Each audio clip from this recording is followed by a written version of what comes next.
வணக்கம். இன்றைக்கு வகுப்பில் மயங்கொலி எழுத்துகள் பார்க்க போகிறோம்.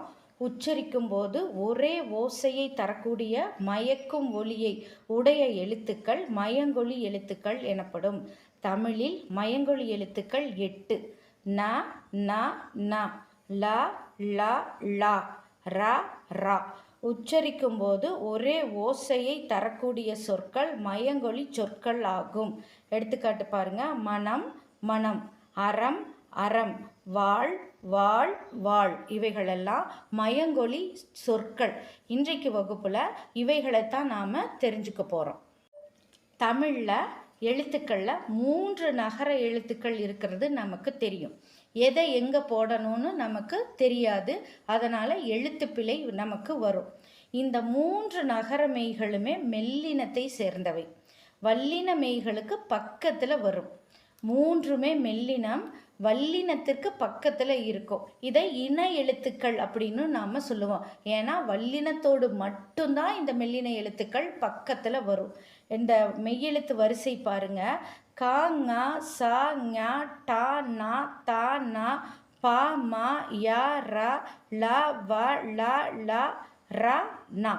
இந்த எழுத்துக்களை பார்த்தா இந்த டாவுக்கு பக்கத்தில் 3 சுழினா வருது இல்லையா? டா வல்லினம், அதற்கு பக்கத்திலேயே மெல்லினம். வரிசையிலேயே மெய்யெழுத்து வரிசைகள்லேயே இப்படி இருக்கு. இந்த தா வல்லினம், அதுக்கு பக்கத்தில் ந மெல்லினம் இருக்குது. அதே போல இந்த ரா வல்லினம், அதற்கு பக்கத்தில் ந மெல்லினம் இருக்குது. இப்படி இருக்கிறதுனால இவைகளுக்கு என்ன பேரு அப்படின்னு பார்த்தீங்கன்னா, டா பக்கத்தில் இருக்கிறதுனால இந்த நகரத்தை நாம் டன்னகரம் அப்படின்னு சொல்கிறோம். தாவுக்கு பக்கத்தில் இருக்கிறதுனால இந்த நகரத்தை நாம் தன்னகரம் அப்படின்னு சொல்கிறோம். ராவுக்கு பக்கத்தில் இருக்கிறதுனால இந்த நகரத்தை ரன்னகரம்னு சொல்கிறோம். இனிமே நாம் 3 சுழினா 2 சுழினா அப்படின்னெல்லாம் சொல்லக்கூடாது.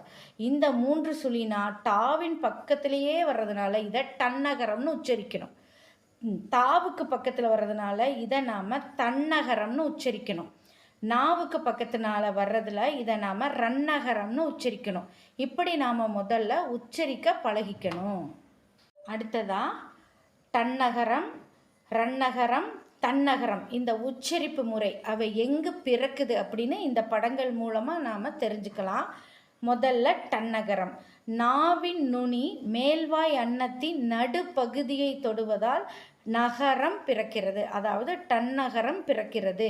இந்த படத்தை பாருங்க. நாவின் நுனி மேல்வாயினோட நடுப்பகுதியை தொடுவதால் இந்த டன்னகரம் பிறக்குது. அடுத்தது ந ரன்னகரம். நாவின் நுனி மேல்வாய் அன்னத்தின் முன்பகுதியை தொடுவதால் நகரம் பிறக்கிறது. அப்போ நாவின் நுனி மேல்வாயினோட முன்பகுதியை தொடுது. எல்லாமே நாவின் நுனி தான். ஆனால் இந்த டன்னகரமும் ரன்னகரமும் அன்னத்தை தொடும்போது, நடுப்பகுதியை தொடும்போது டன்னகரமும், முன்பகுதியை தொடும்போது ரன்னகரமும் பிறக்கிறத பார்க்குறோம். அடுத்ததா நாவின் நுனி மேல்வாய் பல்லின் அடிப்பகுதியை தொடுவதால் நகரம் பிறக்கிறது. இந்த நா சொல்லும்போது பல்லின் அடிப்பகுதியை நாம் நுனி நாக்கில் தொடணும். இதை நல்லா தெரிஞ்சு வச்சுக்கோங்க. இந்த பிறப்பு முறை தெரிஞ்சாதான் நமக்கு உச்சரிப்பு பிழையாகாது. சித்திரமும் கைப்பழக்கம் செந்தமிழும் நாப்பழக்கம்னு சொல்கிறது நாம் உச்சரிப்பு பயிற்சியில் தான் தெரிஞ்சுக்கணும். அடுத்ததா டன்னகரம். இந்த நகரமே எங்கு வரும்? அதற்கு அடுத்த சொல் எது வரும்னா, ஏற்கனவே இதனுடைய பெயர் சொல்லிட்டேன், இது டன்னகரம்னு. அப்போ இந்த நகர மெய்களின் பின் டகர வரிசை எழுத்துக்கள் தான் வரும். பிழை இல்லாமல் எழுதுறதுக்கு இதை மனப்பாடம் பண்ணிக்கோங்க. இந்த நகரமை வந்தாலே அதுக்கு பக்கத்தில் என்ன வரிசை இருக்கும்? டா வரிசை எழுத்துக்கள் இருக்கும். அப்போ இந்த நகரத்தை தான் நாம் போடணும். ரன்னகர எழுத்தையோ தன்னகரமையவோ நாம் போடக்கூடாது. எடுத்துக்காட்டு சொற்கள் பாருங்க, உங்களுக்கு நல்லா தெரியும். பண்டம், சண்டாளம், வண்டி, காண்டீபம், நண்டு, குண்டூசி, சுண்டெலி, கண்டேன், சண்டை, கண்டொருவன், கண்டோன். இவைகளெல்லாம் நகரமைகளுக்கு பின்னாடி வர்ற டகர வரிசை எழுத்துக்கள். அடுத்தது தன்னகரம். இந்த நகரமெய்களுக்கு பின் தகர வரிசை எழுத்துக்கள் தான் வரும். அப்போ தகர வரிசை வந்தாலே இந்த நாகரத்தை தான் நாம் போடணுங்கிறதுல பிழை இல்லாமல் எழுத பழகிக்குவோம். நகரமெய்களின் பின் தகர வரிசை எழுத்துக்கள் வரும். எடுத்துக்காட்டு பாருங்க. பந்தல், செந்தாமரை, பந்தி, செந்தி, பந்து, செந்தூரம், வந்தெனக்கு, நடந்தேன், சந்தை, பைந்தொடி, அந்தோ. இவைகளெல்லாம் புரியுதா? அடுத்தது ரன்னகரம். இந்த ரகர வரிசை நகர எழுத்துகளோடு வரும். அது இணை எழுத்துக்கள்னு சொன்னேன். நகரமெய்களின் பின் ரகர வரிசை எழுத்துக்கள் வரும்.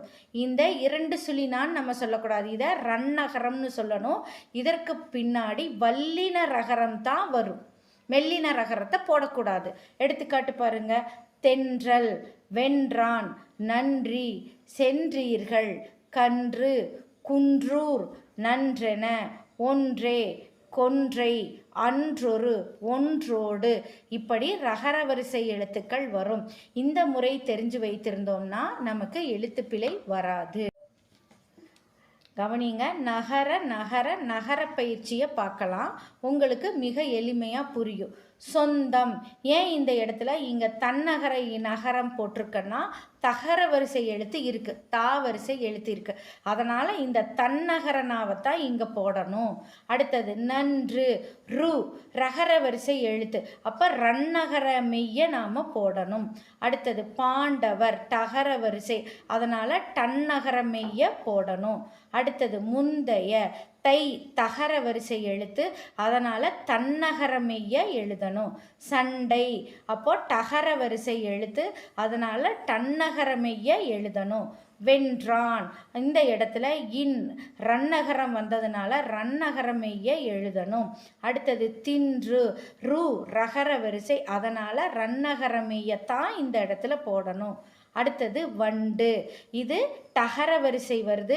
அதனால் டன்னகரம் எழுதணும். அடுத்தது பைந்தமிழ், தா தகர வரிசை சொல். அதனால் தன்னகர மெய்யை நாம் எழுதணும். இப்படி எழுதணும்னு சொன்னால் நமக்கு நகர நகர நகர எழுத்துப்பிழை வராது. இதனுடைய பொருள் வேறுபாடை அடுத்த வகுப்பில் நான் உங்களுக்கு சொல்லித்தரேன். இந்த வகுப்பில் கலந்து கொண்டதற்கு நன்றி.